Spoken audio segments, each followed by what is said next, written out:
ಹೂರಣದ ಹೋಳಿಗೆ ಮಾಡಿದಾಗ ತಟ್ಟನೆ ನೆನಪು ಏನು ಆಕೈತೆ ಗೊತ್ತೈತ್ರಿ. ಹೂರಣದ ಹೋಳಿಗೆ ಇದ್ರೆ ಕಟ್ಟಿನ ಸಾರಿನ ನೆನಪು ಆಕೈತಲ್ರಿ.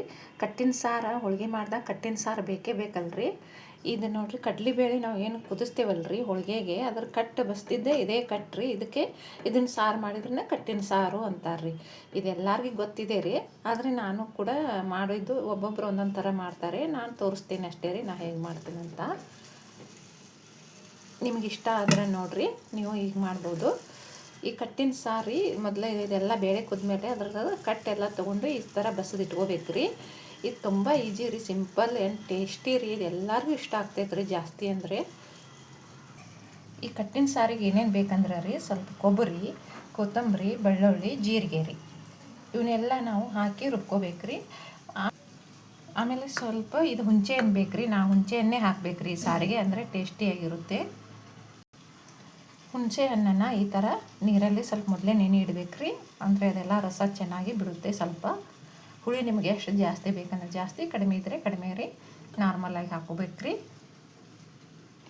ಈಗ ಇದನ್ನು ರೀ ಎಲ್ಲ ಕೊಬ್ಬರಿ ಇದೆಲ್ಲ ಕೂಡಿ ನಾವು ಮಿಕ್ಸಿಯಲ್ಲಿ ಹಾಕ್ಕೊಂಡು ಸಣ್ಣ ಮಾಡ್ಕೋಬೇಕು ರೀ.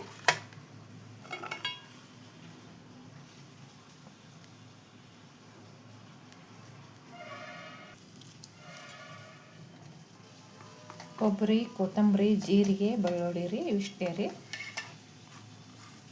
ಈ ಕಟ್ಟಿನ ಸಾರು ರೀ ಹೋಳಿಗೆ ಮಾಡಿದಾಗ ಅದ್ರ ಜೊತೆ ಕುಡಿಯೋಕ್ಕೂ ಚೆನ್ನಾಗಿರುತ್ತೆ ರೀ. ಅನ್ನದ ಜೊತೆ ಊಟ ಮಾಡಿದರೆ ಸಾಂಬಾರು ತುಂಬ ಚೆನ್ನಾಗಿರುತ್ತೆ ರೀ. ಇನ್ನೂ ಊಟ ಮಾಡಬೇಕು ಅನಿಸುತ್ತೆ ರೀ. ಇದು ಹೋಳಿಗೆ ಮಾಡಿದಾಗ ಮಾಡುವಂಥ ಕಟ್ಟಿನ ಸಾರು ಸ್ಪೆಷಲ್ ರೀ. ಇದು ಹೋಳಿಗೆ ಸಾರು ಅಂತಲೂ ಕರೀತಾರೆ. ಕಡಲೆಬೇಳೆ ಕಟ್ಟಿನ ಸಾರು ಇದು. ಈಗ ಇದನ್ನು ಮಿಕ್ಸಿಯಲ್ಲಿ ಸಣ್ಣ ಮಾಡ್ಕೊತೀನಿ ರೀ. ಕೊಬ್ಬರಿ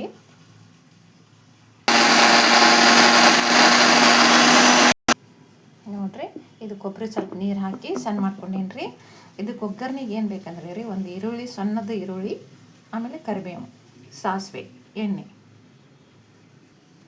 ನೋಡಿರಿ. ಒಂದು ಈರುಳ್ಳಿ, ಸ್ವಲ್ಪ ಕರಿಬೇವು, ಸ್ವಲ್ಪ ಮೇಲೆ ಉದುರ್ಸೋಕ್ಕೆ ಕೊತ್ತಂಬರಿ ರೀ. ಈಗ ಒಗ್ಗರಣೆ ಹಾಕ್ತೀನಿ ರೀ. ಸ್ವಲ್ಪ ಎಣ್ಣೆ ಹಾಕೋಣ.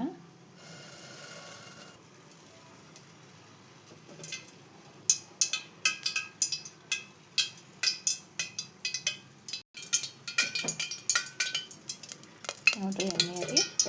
ಇದಕ್ಕೆ ಮೊದಲು ಇದು ಸಾಸಿವೆ ಹಾಕ್ಬೇಕು ರೀ.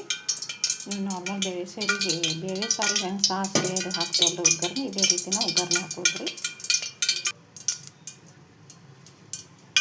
ಸಾಸಿವೆ,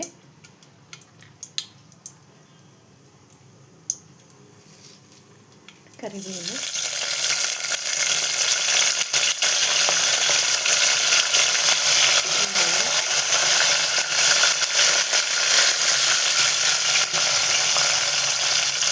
ಇವೆಲ್ಲ ಚೆನ್ನಾಗಿ ಫ್ರೈ ಆಗಬೇಕು ರೀ.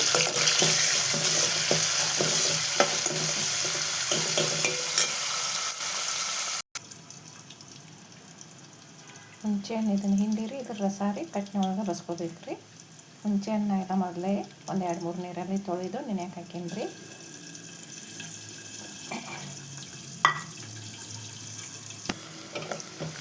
ನೋಡಿರಿ, ಉಳ್ಳಾಗಡ್ಡಿ ಎಲ್ಲ ಫ್ರೈ ಆಗಿದೆ ರೀ. ಈಗ ಇದಕ್ಕೆ ಎಣ್ಣೆಲೇ ಒಗ್ಗರಣೆಲೇ ಖಾರದ ಪುಡಿ ಹಾಕ್ತೀನಿ ರೀ, ಒಣ ಖಾರ. ಮೊದಲೆಲ್ಲ ರೀ ನಮ್ಮ ವಾರಿದ್ದಾಗ ಹಸಿ ಖಾರ ಹಾಕಿ ಮಾಡ್ತಿದ್ರು ಕಟ್ಟಿನ ಸಾರು. ಏನು ರುಚಿ ಅಂತೀರ ಅಷ್ಟು ರುಚಿ ಆಗ್ತಿತ್ತು. ಆದರೆ ಹಸಿ ಖಾರ ಜಾಸ್ತಿ ಯಾರು ತಿನ್ನಲ್ಲ ಅಂದರೆ ಅದಕ್ಕೆ ಒಣ ಖಾರನೇ ಹಾಕಿ ಮಾಡ್ತೀನಿ ರೀ. ಬೇಕಾದ್ರೆ ಹಸಿ ಖಾರ ಹಾಕಿದ್ರೂ ಸಹಿತ ಚೆನ್ನಾಗಿರುತ್ತೆ. ಆದರೆ ನಾವು ಒಣ ಖಾರನ ಹಾಕ್ತೀನಿ ರೀ. ನಮ್ಮ ವಾರಿದ್ದಾಗ ಮಾಡ್ತಿದ್ರು ಕಟ್ಟಿನ ಸಾರು ಮೊದಲು. ತುಂಬ ಚೆನ್ನಾಗಿ ರುಚಿಯಾಗಿ ಇರ್ತಿತ್ತು ರೀ. ತಿನ್ಬೇಕು ಅನ್ನಿಸ್ತಿತ್ತು ರೀ.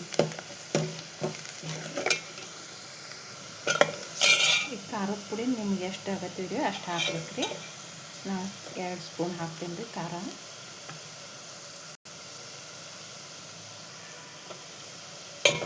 ಸ್ಪೂನ್ ಖಾರ ಹಾಕೀನಿ ರೀ.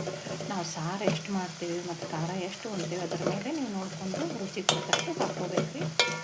ಸ್ವಲ್ಪ ಇದು ಕಟ್ಟಿನ ಸಾರಿಗೆ ಖಾರ ಕಡಿಮೆ ಇದ್ರೇ ಒಳ್ಳೆಯದು. ಇದು ನಮ್ಮದು ಬ್ಯಾಡಗಿ ಖಾರ ಪುಡಿ ಇದೆ ರೀ, ಅಷ್ಟೊಂದು ಖಾರ ಆಗೋಲ್ಲ, ಅದಕ್ಕೆ 2 ಸ್ಪೂನ್ ಹಾಕಿದ್ದೀನಿ ನಾನು. ಈಗ ಇದಕ್ಕೆ ಇದು ರುಬ್ಕೊಂಡಿದ್ದಂಥ ಕೊಬ್ಬರಿಯನ್ನು ಹಾಕ್ತೀನಿ ರೀ.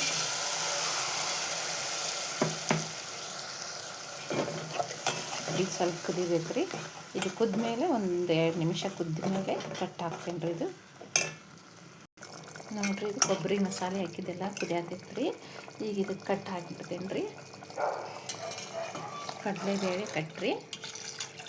ಇದರಲ್ಲಿ ಸ್ವಲ್ಪ ನೋಡಿ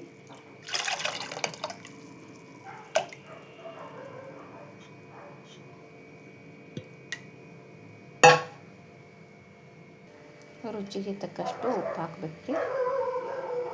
ಸ್ವಲ್ಪ ಉಪ್ಪು ಹಾಕ್ತೇನೆ ರೀ. ಎಷ್ಟಾಗತ್ತೆ ಇದೆ ಅಷ್ಟು ನೋಡ್ಕೊಂಡು ಹಾಕ್ರಿ.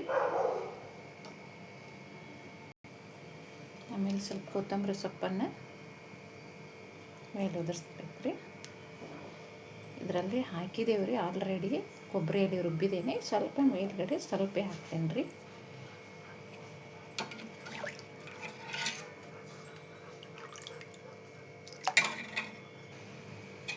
ನೋಡಿರಿ, ಈ ಸಾರಿಗೆ ಇನ್ನೊಂದು ಏನು ಹಾಕಬೇಕು ಗೊತ್ತೇನು ರೀ. ಈಗ ಹೂರ್ಣ ರುಬ್ಬಿರ್ತೇವಲ್ಲ ರೀ, ಕಡಲೆಬೇಳೆ ಹೂರ್ಣ ರೀ ಹೋಳಿಗೆ ಮಾಡೋಕೆ. ಅದನ್ನು ಹೂರ್ಣನ ಒಂದು ಅಡಿಕೆ ಬೆಟ್ಟದಷ್ಟು ಅಥವಾ ಎಷ್ಟು ಬೇಕೋ ನಮಗೆ ಸ್ವಲ್ಪ ಇಷ್ಟು ತೊಗೊಂಡು ಇದಕ್ಕೆ ಹೂರ್ಣ ಹಾಕ್ಕೊಂಡ್ರಿ ಅಂದರೆ ಸಾರು ಸ್ವಲ್ಪ ಸ್ವೀಟು ಬರುತ್ತೆ. ಅದೇ ಹೂರ್ಣ ಹಾಕಲೇಬೇಕು ರೀ, ಅಂದರೆ ಟೇಸ್ಟಿಯಾಗಿ ಸ್ವೀಟಾಗಿ ಇರುತ್ತೆ. ನೋಡಿರಿ, ಇಷ್ಟು ಹೂರ್ಣನ ಹಾಕ್ಬೇಕು ರೀ. ಇದು ಹೋಳಿಗೆ ಮಾಡೋಕೆ ರುಬ್ಬಿದಂಥ ಹೂರ್ಣ ರೀ. ಇದನ್ನು ಇಷ್ಟು ಹೂರ್ಣನ ಈ ಸಾಂಬಾರಲ್ಲಿ ಹಾಕ್ಬೇಕು ರೀ. ನೋಡಿರಿ, ಇದನ್ನು ಕುದ್ದುಬಿಟ್ರೆ ಇದು ಕುದಿ ಹತ್ತಿದ ಕೂಡಲೇ ಆಫ್ ಮಾಡಿಬಿಟ್ರೆ ಆಯ್ತು ರೀ. ಸಾಂಬಾರು ರೆಡಿ ಆಗುತ್ತೆ. ಈಗ ಇದನ್ನು ಕುದಿಯೋಕೆ ಇಡಬೇಕು. ಮುಚ್ಚಿಟ್ಬಿಡ್ತೀನಿ ರೀ. ನೋಡಿರಿ, ಸಾರೆಲ್ಲ ಕುದಿಯತ್ತೈತೆ ರೀ. ಗ್ಯಾಸ್ ಆಫ್ ಮಾಡಿ ಬಿಡೋಣ್ರಿ. ಈ ಸಾರು ರೀ ಸ್ವಲ್ಪ ತೆಳುವಾಗಿದ್ರೇ ಒಳ್ಳೆಯದ್ರಿ. ಭಾಳ ಕೊಬ್ಬರಿ ಹಾಕಬಾರ್ದು. ತೆಳುವೇ ಇದ್ರೇ ಸಾಂಬಾರು ರುಚಿಕರವಾಗಿರುತ್ತೆ ರೀ. ಮಂದಾಗಬಾರ್ದು. ಇಷ್ಟೇ ತಿಳಿ ಸಾರೇ ರುಚಿಯಾಗಿರುತ್ತೆ ರೀ. ಇದು ಕಟ್ಟಿನ ಸಾರು ನೋಡಿರಿ. ಹೋಳಿಗೆ ಕಟ್ಟಿನ ಸಾರು, ಕಡಲೆಬೇಳೆ ಕಟ್ಟಿನ ಸಾರು ರೆಡಿಯಾಗಿದೆ ರೀ. ಇಷ್ಟ ಆದರೆ ಪ್ಲೀಸ್ ಕಮೆಂಟ್ ಮಾಡಿ, ಲೈಕ್ ಮಾಡಿ, ಸಬ್ಸ್ಕ್ರೈಬ್ ಆಗಿ ಪ್ಲೀಸ್. ಇದೇನು ದೊಡ್ಡ ಮಹಾಪ್ಪ ಹೇಳ್ಕೊಟ್ಟಾಳಿಕೆ ಕಟ್ಟಿನ ಸಾರು ಅಂತ ಅನ್ಬೇಡ್ರಿ. ಅಂದರೂ ಅನ್ರಿ, ಪರವಾಗಿಲ್ಲ. ಆದರೆ ಒಬ್ಬೊಬ್ರಿಗೆ ಗೊತ್ತಿರಲ್ಲ ಅಲ್ರಿ, ಅದಕ್ಕೆ ಮಾಡಿದ್ದೇನೆ ರೀ. ಪ್ಲೀಸ್ ಲೈಕ್ ಮಾಡಿರಿ, comment and subscribe. Thank you.